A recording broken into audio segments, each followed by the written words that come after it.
এখনকার আলোচনা বাংলার নবাব ও ব্রিটিশ ইস্ট ইন্ডিয়া কোম্পানির সম্পর্কের বিবর্তন। অর্থাৎ বাংলাতে যেসব নবাবেরা এসেছেন বিভিন্ন সময়ে, তো তাদের সঙ্গে ব্রিটিশ ইস্ট ইন্ডিয়া কোম্পানির সম্পর্কটা কেমন ছিল এবং ধারাবাহিকভাবে প্রথম, দ্বিতীয়, তৃতীয় এভাবে ক্রমান্বয়ে যেসব নবাবেরা বাংলার সিংহাসনে আসীন হয়েছেন তাদের সঙ্গে কোম্পানির সম্পর্কের বিষয়টার কিভাবে বিবর্তন ঘটেছিল বা রূপান্তর ঘটেছিল সেগুলো এখনকার আলোচনার বিষয়।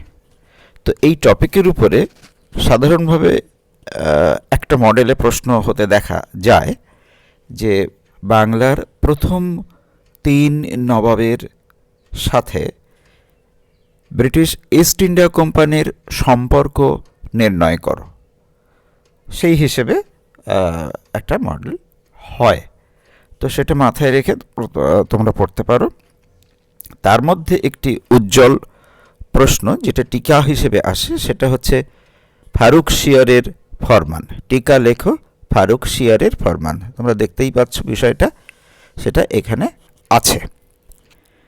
যাই হোক, মুর্শিদ কুলি খানের সময় বাংলায় বিভিন্ন ইউরোপীয় বণিক ও বাণিজ্য কোম্পানি ব্যবসা করত। অর্থাৎ বণিক ও বাণিজ্য কোম্পানি, বাণিজ্য কোম্পানি বলতে বাণিজ্য করবার অভিপ্রায়ে যারা কোম্পানি গঠন করে একটা বণিক কোম্পানি গঠন করেছেন এবং বাংলায় এসেছেন তাদের কথা বলা হচ্ছে। এরা যেহেতু ইউরোপ থেকে এসেছেন তাই ইউরোপীয় কোম্পানি, ইউরোপীয় বণিক ও বাণিজ্য কোম্পানি ব্যবসা করত।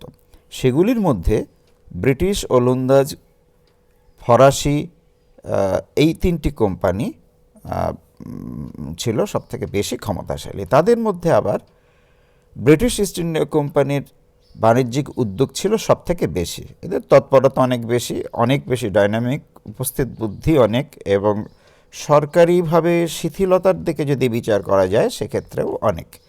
কেননা ফরাসি ইস্ট ইন্ডিয়া কোম্পানি তথা ফ্রেঞ্চ ইস্ট ইন্ডিয়া কোম্পানি এটা মানে সরকারের দ্বারা নিয়ন্ত্রিত হতো, কেমন? কিন্তু ব্রিটিশ ইস্ট ইন্ডিয়া কোম্পানি ঠিক সেভাবে না, অনেকটা তাদেরকে স্বাধীনতা দেওয়া হয়েছিল। সেক্ষেত্রে ডিসিশন তৈরির জন্য ব্রিটিশ ইস্ট ইন্ডিয়া কোম্পানি ভারতের বিভিন্ন যে মানে পরিবর্তিত রাজনৈতিক তথা বিভিন্ন যে পরিস্থিতি, সেই সমকালীন পরিস্থিতির উপর নির্ভর করে তারা একটা ডিসিশন নিজেরা নিতে পারত অনেক সময়ে, যেটা ফ্রেঞ্চ ইস্ট ইন্ডিয়া কোম্পানি নিতে পারত না। তো যাই হোক, এরা ছিল অনেক বেশি স্বাধীন। নবাব হিসেবে মুর্শিদ কুলি খান বিদেশি বণিকদের সঙ্গে সচরাচর বিরোধিতায় যেতেন না, কিন্তু নিজের অধিকার ও কর্তৃত্ব যাতে কোনোভাবে বিদেশি কোম্পানির দ্বারা ক্ষুণ্ণ না হয় সে বিষয়ে নবাব সচেতন ছিলেন। অর্থাৎ নবাবের নিজস্ব যে এখতিয়ার সেখানে খুব একটা প্রবেশ করতে দিতেন না বা নাক গলাতে দিতেন না বিদেশি কোম্পানিগুলির। তো বিদেশি কোম্পানিগুলিকে এভাবে প্রশ্রয় দেওয়া তিনি যেমন মনের থেকেই চাইতেন না, তেমনি সেক্ষেত্রে অনেকটা সমস্যা হতো। কেন্দ্রীয় সরকার যে ধরনের সুযোগ সুবিধা প্রদান করছে কোম্পানিগুলিকে, সেই সুযোগ সুবিধা তথা ছাড়পত্র বা ফরমান ইত্যাদি, মানে কেন্দ্রীয় সরকারের যে নির্দেশাবলী, যে অধিকার যেগুলো কোম্পানিকে তিনি দিচ্ছেন বা কেন্দ্রীয় সরকার দিচ্ছে, সেই বিষয়গুলোকে মাথায় রেখে কোম্পানিকে প্রাদেশিক রাজনীতিতে অংশগ্রহণের বা নাক গলানোর যে সুযোগ, সেটা তিনি কখনোই দিতেন না বা ছাড়তেন না। বা বঙ্গদেশের আর্থিক ক্ষতি হয় বা তাদের কোম্পানির কর্তৃত্ব বেড়ে যেতে পারে এমন সম্ভাবনা দেখলে তিনি মানে যেভাবেই হোক, কূটনৈতিকভাবে হোক, মানে প্রত্যক্ষ বা পরোক্ষভাবে হোক বাধা দিতেন। ফলে নবাবের এখতিয়ারে ব্রিটিশ ইস্ট ইন্ডিয়া কোম্পানি বিশেষ প্রভাব খাটাতে পারেনি বা প্রবেশাধিকার পায়নি। তো যাই হোক, বাস্তবে যেটা দেখা গিয়েছিল সেটা হচ্ছে মুর্শিদ কুলি খানের সঙ্গে ব্রিটিশ কোম্পানির সম্পর্ক খানিকটা ধাক্কা খাচ্ছিল, বা এই সম্পর্কটা খানিকটা যেটা বলছে প্রভাবিত হয়েছিল। কিসের কারণে? না ফারুক শেয়ারের ফরমানের কারণে।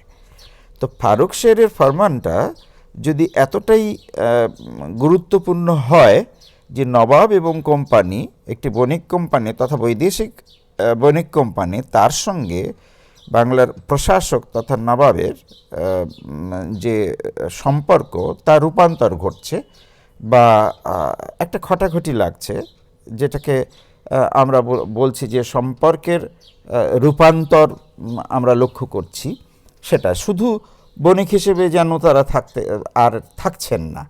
একদিকে কেন্দ্র শক্তি ক্ষমতা দিচ্ছে, নানান রকম সুযোগ সুবিধা দিচ্ছে, তাতে তারই একটা পার্ট, একটা প্রদেশ, এই যে মানে বাংলা, সেখানকার শাসক বিপর্যস্ত হচ্ছেন, অথচ তিনি না দিয়ে পাচ্ছেন না, এমন তার পরিস্থিতি। এইভাবে কিভাবে মানে এভাবে এইরকম সুযোগ সুবিধাপ্রাপ্ত একটা কোম্পানিকে কিভাবে তিনি মোকাবিলা করছেন প্রশাসক হিসেবে, প্রদেশের প্রশাসক হিসেবে, সেটা আমাদের আলোচ্য বিষয়। এখন আমরা আলোচনা করব ফারুক শিয়ারের ফরমান। 1717 খ্রিস্টাব্দে দিল্লির মুঘল সম্রাট ফারুক শিয়ার একটি আদেশ বা ফরমান জারি করেন। এই ফরমান অনুযায়ী, মোতাবেক মানে এখানে অনুযায়ী, এই ফরমান মোতাবেক ব্রিটিশ ইস্ট ইন্ডিয়া কোম্পানিকে বাংলাদেশে কতগুলি বিশেষ বাণিজ্যিক অধিকার দেয়া হয়। তাহলে বাণিজ্যিক অধিকার তাদেরকে দেয়া হয়েছিল। কে দিয়েছিলেন? ফারুক শিয়ার। কিসের মাধ্যমে? একটি ফরমানের মাধ্যমে। কত সালে দিয়েছিলেন? 1717। প্রত্যেকটি একটি ছোট ছোট প্রশ্নের সম্ভাবনাযুক্ত বিষয়। যেমন ব্রিটিশ কোম্পানি বছরে মাত্র 3000 টাকার বিনিময়ে বাংলায় বাণিজ্য করতে পারবে, কিন্তু তার জন্য কোম্পানিকে কোনো শুল্ক দিতে হবে না। ব্রিটিশ কোম্পানি 3000 টাকা দিলেই, বছরে 3000 টাকা দিলেই বাংলাতে বাণিজ্য করতে পারবে। তো এটা দিলে কোনো রকম শুল্ক দিতে হবে না, অর্থাৎ ডিউটিজ আমরা মানে মানে করের বিভিন্ন প্রকার নামে প্রচলিত থাকতে দেখি। যেমন বাণিজ্য ক্ষেত্রে যে করটা আদায় করা হয় সেটাকে আমরা শুল্ক বলি, ইংরেজিতে ডিউটি বা ডিউটিজ বলা হয়। আর মানে উৎপাদন কর, যেটাকে রাজস্ব বলা হয়, মানে জমি থেকে আদায়কৃত যে কর, সেটাকে আমরা রাজস্ব বলি বা রেভিনিউ বলি। কেমন?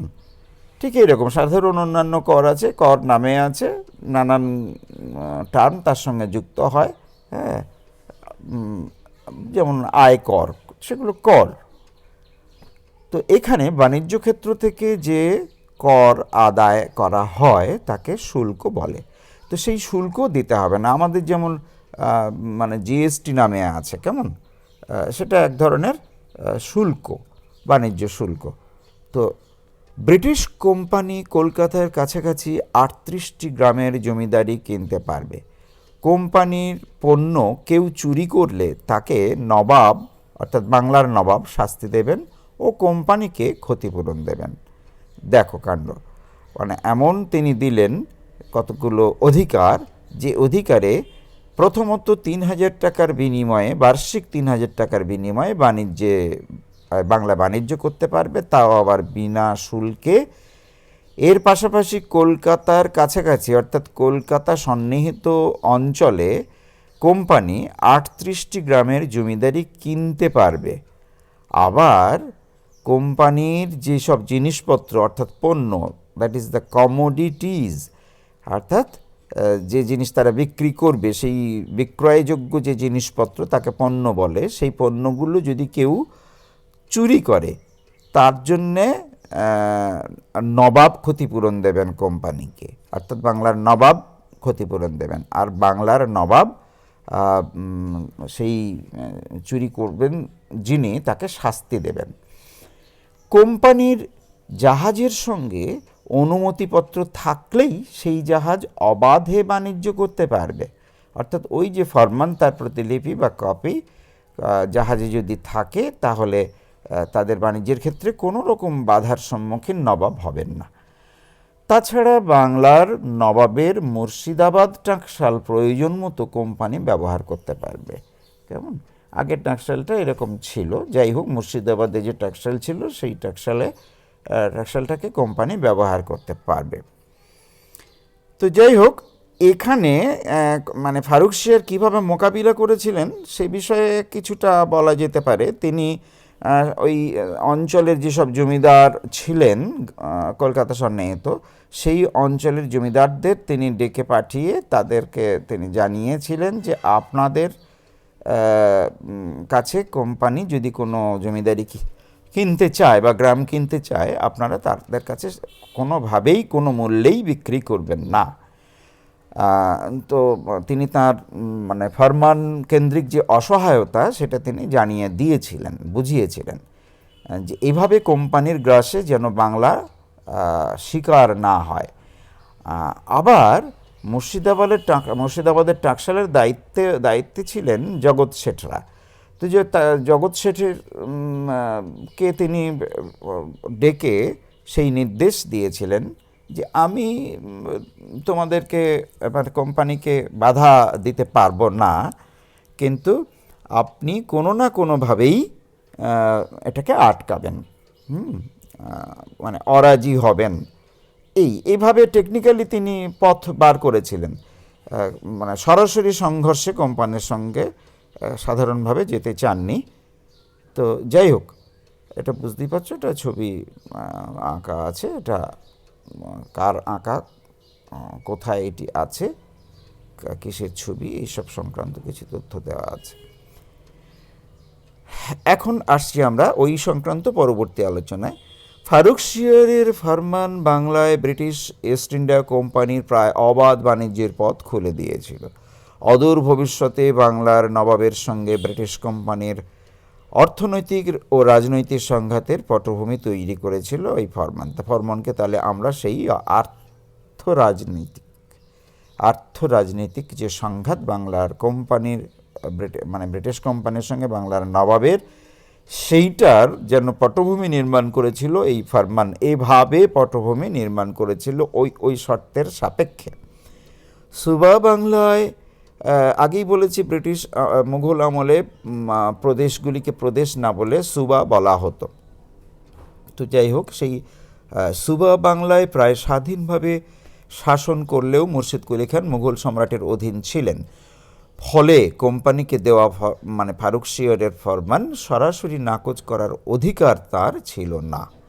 কিন্তু ওই ফরমান ব্যবহারের ফলে ব্রিটিশ কোম্পানির বাড়তি বাণিজ্যিক সুবিধার প্রসঙ্গটি মুর্শিদ কুলিরও পছন্দ ছিল না। ফলে গোড়া থেকেই ফরমান প্রদত্ত কোম্পানির অধিকারকে তিনি সীমিত করতে চেয়েছিলেন। মুর্শিদ কুলি ঘোষণা করেন যেসব বাণিজ্য দ্রব্য সরাসরি সমুদ্রপথে আমদানি রপ্তানি হবে কেবল সেগুলিই শুল্ক মুকুব হবে, কিন্তু দেশের ভিতরে বাণিজ্যের ক্ষেত্রে শুল্ক ছাড় নীতি প্রযোজ্য হবে না। ব্রিটিশদের কলকাতা সংলগ্ন গ্রাম কেনার ব্যাপারেও মুর্শিদ কুলিরও অমত ছিল, বিষয়টা আমি আগে বলেছি। তাছাড়া মুর্শিদাবাদের টাকশাল ব্যবহারের সুবিধাও তিনি কোম্পানিকে দেননি। কিভাবে দেননি সেটাও তোমাদের বললাম। যে ফরমানের ভিত্তিতে এই ঘটনাটি ঘটল, বাংলাকে সমস্যায় ফেলল, সেই ফরমান দাতা হলেন এই ব্যক্তি, মুঘল সম্রাট ফারুকশিয়ার। একটু দেখে নাও পাশের ছবিটাকে। নেক্সট, ফারুকশিয়ারের ফরমানে বলা ছিল যে ব্রিটিশ কোম্পানি পণ্যের উপর শুল্ক ছাড় পাবে, অথচ কোম্পানির বণিকরা ব্যক্তিগত ব্যবসাতেও দস্তকের অপব্যবহার করে নবাবের শুল্ক ফাঁকি দিতে শুরু করেছিল। তারা কোম্পানি ছাড় পাবে এটা তিনি বলেছিলেন। কোম্পানির কর্মকর্তারা যারা সদস্য বাণিজ্যের ওই কোম্পানির কর্মচারী, তারা ব্যক্তিগত বাণিজ্যে সেই ওটার প্রতিলিপি দেখিয়ে ওই দস্তকটাকে দেখিয়ে তারা বিনা শুল্কে বাণিজ্য করছে। এই বিষয়কে কেন্দ্র করে মুর্শিদ কুলির সঙ্গে ইংরেজ কোম্পানির সম্পর্ক নষ্ট হয়েছিল। তাছাড়া নবাবের অনেক কর্মচারী ও ব্রিটিশ বণিকদের থেকে নানা অজুহাতে টাকা পয়সা দাবি করত। এমনকি সেই দাবি না মেটালে ব্রিটিশ কোম্পানির ব্রিটিশ কর্মচারীদের উপর মাঝে মধ্যে অত্যাচার করত নবাবের কিছু কর্মচারী। উল্টো দিক দিয়ে একটা প্রবাহের জন্ম হয়েছিল। তেমনি এই ঘটনাকে কেন্দ্র করে নবাবের সঙ্গে ব্রিটিশ কোম্পানির বিরোধিতা দেখা দেয়। শেষ পর্যন্ত জগৎ শেঠদের হস্তক্ষেপে বিষয়টি মিটে যায়। কিন্তু বাংলার নবাব ও ব্রিটিশ কোম্পানির মধ্যে বিরোধের সূত্রপাত সেখানেই হয়েছিল। মুর্শিদ কুলির মতো, আমরা পরবর্তী নবাবে এলাম, মুর্শিদ কুলির মতো আলিবর্দী খানও বাংলায় পরের যে বিশিষ্ট নবাব তার বিষয়ে আলোচনা করছি, কারণ তার মাঝখানে যিনি এসেছিলেন তার সঙ্গে তেমন কিছু তার ভূমিকা আমরা লক্ষ্য করিনি, দুর্বল বিষয়। যাই হোক, মুর্শিদ কুলির মতো আলিবর্দী খান ও বাংলায় ইউরোপীয় বণিকদের বাণিজ্যের বিষয়ে ইতিমধ্যে ইতিবাচক মনোভাব দেখিয়েছিলেন। তিনি মনে করতেন বাংলার অর্থনীতি এর ফলে সমৃদ্ধ হবে, তবে বিদেশি বণিক এবং কোম্পানিগুলির রাজনৈতিক ও সামরিক ক্ষমতা কোনোভাবে বাড়তে দেওয়া যাবে না। আলিবর্দী খেয়াল রাখতেন যাতে ওই বণিকরা কেবল ব্যবসায়ী হিসেবে বাংলায় থাকে। বাংলার নবাবের যে সার্বভৌম ক্ষমতা তার বিরোধী হিসেবে বিদেশি বণিক কোম্পানির উত্থান যাতে না হয়, তার জন্য আলিবর্দী সজাগ থাকতেন এবং তিনি তো যোগ্য ব্যক্তি ছিলেন। ফলে দেখা গেল কি, তার নবাবের সঙ্গে যে কোম্পানি তাদের একটা যে দ্বন্দ্ব সেটা কিন্তু জিগিয়েছিল। পাশাপাশি বাংলার অর্থনৈতিক সমৃদ্ধির বাহক ব্রিটিশ বণিকদের হাতে কোনো জুলুমের মুখে না পড়তে হয় সেদিকে তিনি খেয়াল রাখতেন। বস্তুত বিদেশি বণিকদের বাংলা থেকে হটিয়ে দেওয়ার চিন্তা আলিবর্দী খানের ছিল না। তারা থাকুক, কিন্তু তারা তার নজরে থাকুক, কড়া নজরে তাকে দেখতেন।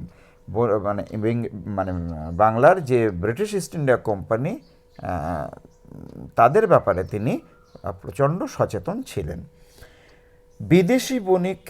বিদেশি বণিকদের বাণিজ্যের বিষয়ে উৎসাহ দেখালেও বণিক কোম্পানিগুলি যাতে নিজেদের মধ্যে বিবাদ না করে সেই বিষয়ে আলিবর্দীর কড়া নজর ছিল। তার ফলে বাংলায় ব্রিটিশ ও ফরাসি কোম্পানির মধ্যে সরাসরি সংঘাত বাধেনি। ওই দুই কোম্পানিকেই বাংলায় দুর্গ তৈরি করতে বাধা দিয়েছিলেন আলিবর্দী। তার যুক্তি ছিল বণিকদের দুর্গের কি প্রয়োজন, তাছাড়া তাদের নিরাপত্তার জন্য নবাব নিজেই উদ্যোগী ছিলেন। 1744 খ্রিস্টাব্দে মারাঠা আক্রমণের সময় আলিবর্দী খান ব্রিটিশ কোম্পানির থেকে 30 লক্ষ টাকা দাবি করেছিলেন, কিন্তু সেই টাকা দিতে কোম্পানি অস্বীকার করে। তাই নিয়ে নবাবের সঙ্গে ব্রিটিশ কোম্পানির সম্পর্ক খারাপ হয়। পরে 1748 খ্রিস্টাব্দে ব্রিটিশ কোম্পানি আর্মেনীয় বণিকদের জাহাজ আটকে রাখার ফলে আলিবর্দীর সঙ্গে কোম্পানির সংঘাত বাধে। শেষ পর্যন্ত ব্রিটিশদের বিরুদ্ধে কঠোর ব্যবস্থা নেওয়ার ভয় দেখিয়ে আর্মেনীয় জাহাজগুলি রক্ষা করেন আলিবর্দী। এভাবে আমরা সিরাজদৌলার আগে পর্যন্ত নবাবদের প্রসঙ্গে, বিশেষত প্রথম যে গুরুত্বপূর্ণ নবাব মুর্শিদ কুলি খাঁ এবং আলিবর্দী খান, এই আলিবর্দী খানের ছবিটা দেখো, তো এদের সম্বন্ধে আমরা মোটামুটিভাবে এইভাবে আলোচনা করলাম।